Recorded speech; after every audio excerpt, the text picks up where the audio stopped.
नमस्कार, बादल खबर में स्वागत बाटे। आज मिति 2081 आसीन 6 गते यानी 22 सितंबर 2024। सुनल जाओ देश दुनिया के आज के 10 को प्रमुख खबर सब।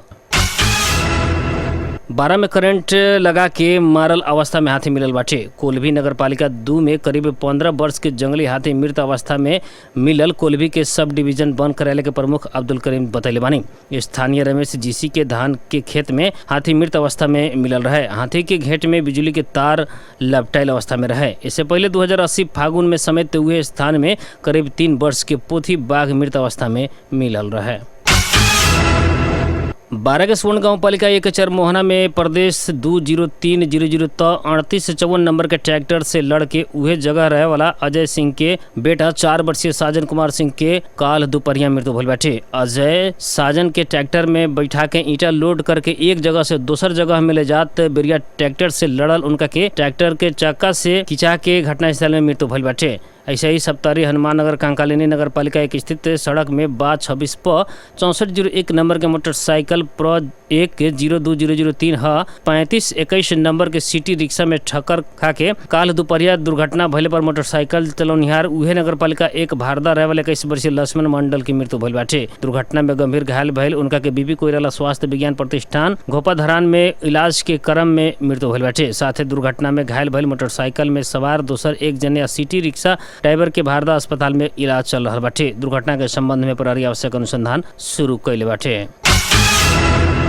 2 महीना पहले घर में सुरंग बना के चोरी कैल आरोप में रौतहट से एक युवक पकड़ाव पड़ल बानी। आषाढ़ 24 गते रात के जिला के दुर्गा भगवती गांव पालिका 5 बड़हरवा टोल के 3 जने के घर में सुरंग बना के चोरी करे वाला गैंग के एक जने के रौतहट प्रहरी पकड़ाव कैले बाटे। पकड़ाव पड़े वाला में जिला के गंडोरा नगर पालिका वार्ड नंबर 1 बिरती सिरीपुर वाला 30 वर्षीय जियाउल हक रहल बानी। उनका नेतृत्व के समूह से गाँव पालिका 5 बड़हरवा टोल निवासी चंदेश्वर दास, तत्मा लक्ष्मीदास आ राम नारायण शाह के घर में चोरी कैले रहे। उक्त समूह सुरंग बना के घर में रहल गरगहना लता कपड़ा नगद तथा मोबाइल लगायत के सामान सब चोरी कैल प्रहरी नायब परीक्षक डीएसपी एलिजा गिरी बतैले बानी।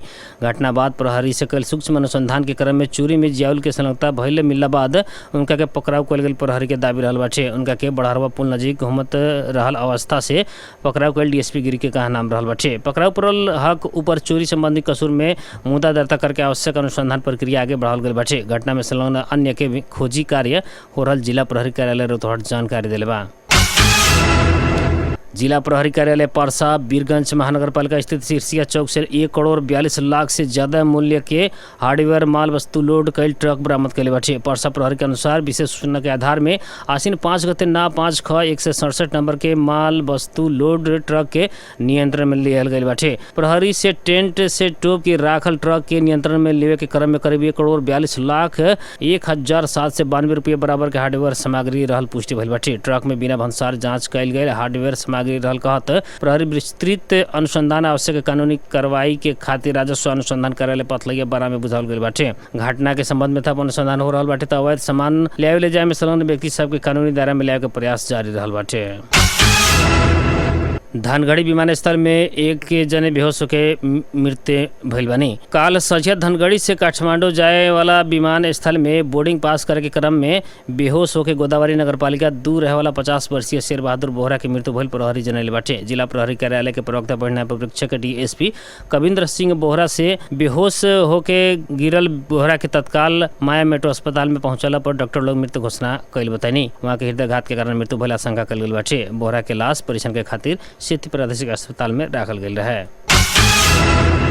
राष्ट्रीय जनमोर्चा पार्टी संहिता विरुद्ध जन आंदोलन दिवस अर्थात चैत 24 गते राजधानी केंद्रित आंदोलन करे वाला भइल बाटे। 4 आ 5 गते बुटवल में बैठल केंद्रीय पार्षद बैठक से संहिता विरोधी आंदोलन करे के निर्णय कैले बाटे। पार्टी अध्यक्ष चित्र बहादुर केसी से राजधानी केंद्रित आंदोलन के सप्ताह व्यापी रूप में संचालन करे के निर्णय कैल विज्ञप्ति मार्फत जानकारी दिल गई बाटे।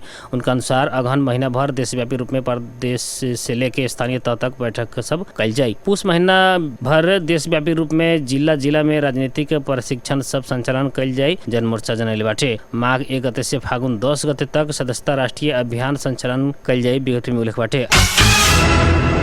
मेडिकल व्यवसायी दुर्गा परसाई आज से पकड़ाऊ पड़ल बानी। नेपाल प्रहरी के साइबर ब्यूरो परसाई के भक्तपुर स्थित उनकर निवास से पकड़ाऊ कल गल बाटे। उनका के विद्युतीय कारोबार कसूर में पकड़ाऊ कल गल साइबर ब्यूरो के प्रहरी परीक्षक दीपक राज अवस्थी बतैले बानी। उनका विरुद्ध कुछ दिन पहले एक महिला से साइबर ब्यूरो में उजरी दिल गई रहे। ओकरा आधार में प्रहरी आसीन 2 गते जिला अदालत काठमांडू से पकड़ाऊ करेला अनुमति ले रहे। ओकरा एने वहाँ के सार्वजनिक कार्यक्रम में ना देखत गई रहनी। आज से निवास में ही रहल खबर मिला बाद साइबर ब्यूरो के टोली भक्तपुर पहुंचल रहे। उनका के विद्युतीय कारोबार के कसूर में अनुसंधान के खातिर पकड़ाऊ कल गई एसपी अवस्थी बतैले बानी। आज बैठे वाला कहल गई संसदीय सुनवाई समिति के बैठक स्थगित भइल बाटे। श्रीलंका के खातिर प्रस्तावित राजदूत रामकृष्ण भट्टराई बारे निर्णय करेला बैठल कहल गई बैठक स्थगित भइल बाटे। अब दूसर बैठक बिहान दोपहरिया 1 बजे बैठी। प्रस्तावित राजदूत भट्टराई के संसदीय सुनवाई समिति से अस्वीकृत करे के तैयारी कैले बाटे। भट्टराई से राजदूत सिफारिश भइले बाद परराष्ट्र मंत्रालय सुनवाई समिति में न्यूनतम स्नातक कैल शैक्षिक प्रमाण पत्र पेश न कैले बाद बीफे के समिति से तुरंत पेश करे के कहले रहे। लेकिन भट्टराई प्रमाण पत्र ही पेश न कैले बाद उनका के अस्वीकृत करेला आज सवेरे 11 बजे समिति के बैठक बुलावल गई रहे। लेकिन आज के बैठक बैठे से पहले ही स्थगित भइल बाटे। एक सांसद के अनुसार भट्टराई से निर्देशन अनुसार शैक्षिक प्रमाण पत्र पेश कल गई नहीं है। राजदूत नियुक्ति संबंधी निर्देशिका 2075 अनुसार राजदूत होकेला स्नातक उत्तीर्ण कैल होके के चाहिए। ईरान के पूर्वी क्षेत्र में भइल कोयला खानी विस्फोट में पर के मृत्यु होखला के संख्या 51 पुगल। ईरान के सरकारी संचार माध्यम सब आज जानकारी दिले बाटे। तबास खानी में भइल विस्फोट में पर के मृत्यु होखला कमदार सब के संख्या 51 पुगल बाटे त घायल सब के संख्या 20 पुगल बाटे। सरकारी समाचार संस्था इरना जनले बाटे। इससे पहले पूर्वी ईरान के एक कोयला खानी में गैस चूके भइल विस्फोट में पर के कमती में 30 जने की मृत्यु भइल रहे। आ 20 जने से ज्यादा लोग की अवस्था अज्ञात रहल ईरानी अधिकारी सब बतैले रहे।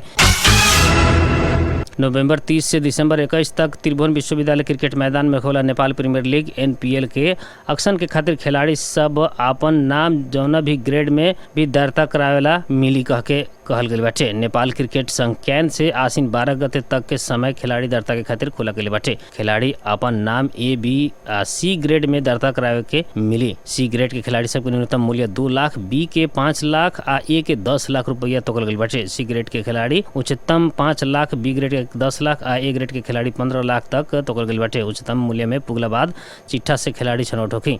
नेपाल क्रिकेट संघ कैन के प्रवक्ता छुम्बी लामा से खिलाड़ी अपन विवेक अनुसार कोनो भी ग्रेड में नाम समावेश कर सके के बताइनी।